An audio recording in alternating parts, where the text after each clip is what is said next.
So at Text Cortex, we are doing something different. We started writing using AI to code after Claude Code got launched. Actually, we started with Cursor, but then over the time, we have more and more invested into developing with AI. In the beginning, of course, the models were not that good, so it was creating most of the time not so great code, but we were just using it as more like a not full-fledged AI coding, but just doing some small things here and there. But over time that we have realized that we can actually do much more. And to be able to do that, I'm going to go through, and we are going to go through how we are doing this thing. So I'm going to start with the philosophy of why tokens matter and how I'm normally developing stuff by prompting a lot of things in a queue.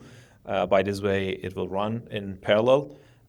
And we are going to go through how we are doing this thing. So I'm going to start with the philosophy of why tokens matter and how I'm normally developing stuff by prompting a lot of things in a queue.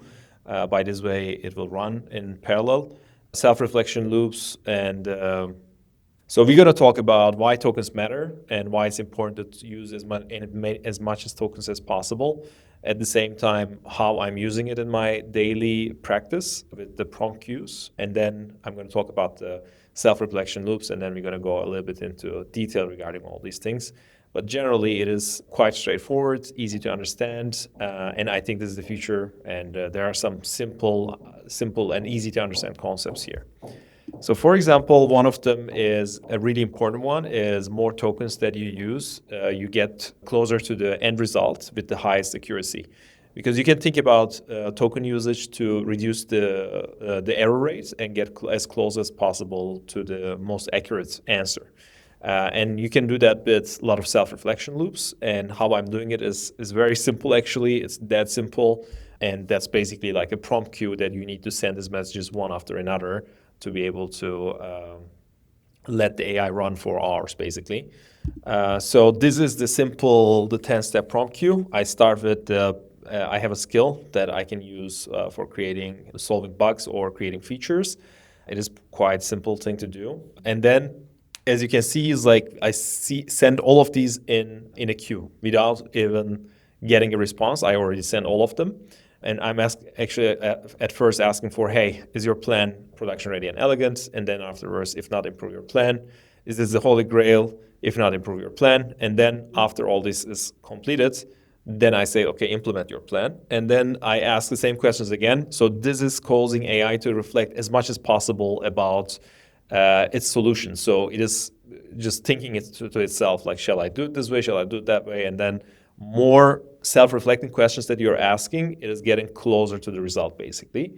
And then at the end of it, I ask it to open a PR. And then when we open a PR, actually, we have automated AI reviewers that is going in using with different models and then reviewing all using different models and then each one of them is coming up with different suggestions about how we can improve. And then it comes into another loop again and then improves that, and then at the end of the day, we get to a point that is mostly stable, bug-free code.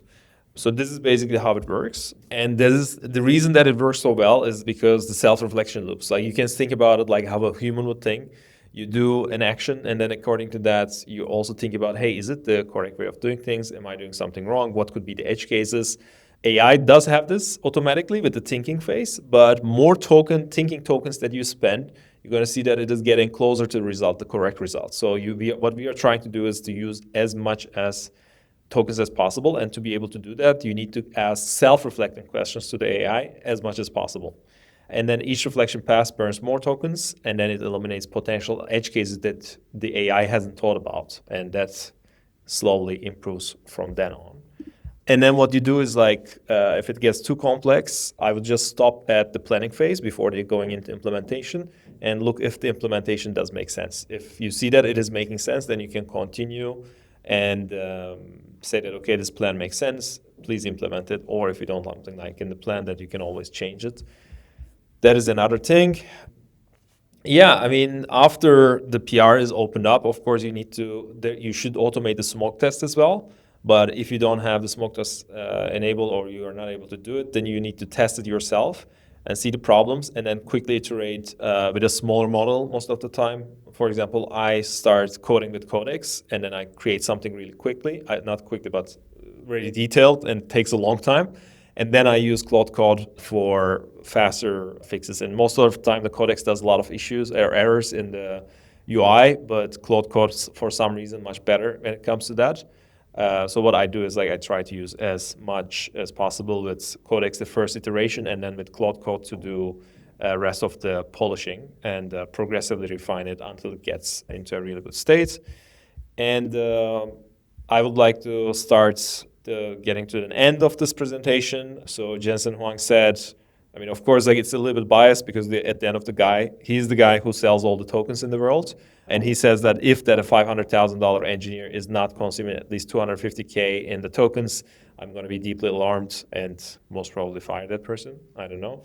But that was one of the things that he said in one of the events. And I think it makes sense. Maybe this is a little bit of overkill, but still, we need to use, now it's the age of AI, we need to use AI to the max, maximize the amount of token usage, and this is going to help us as engineers to get as close to the result as possible.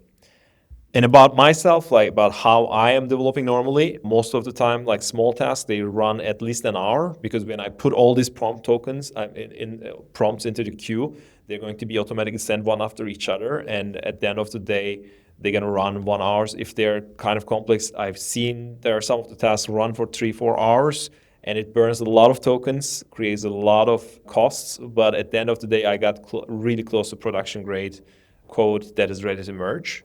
So if you do this, I believe that 100% that you're going to get to a really good result with your current AI development cycles.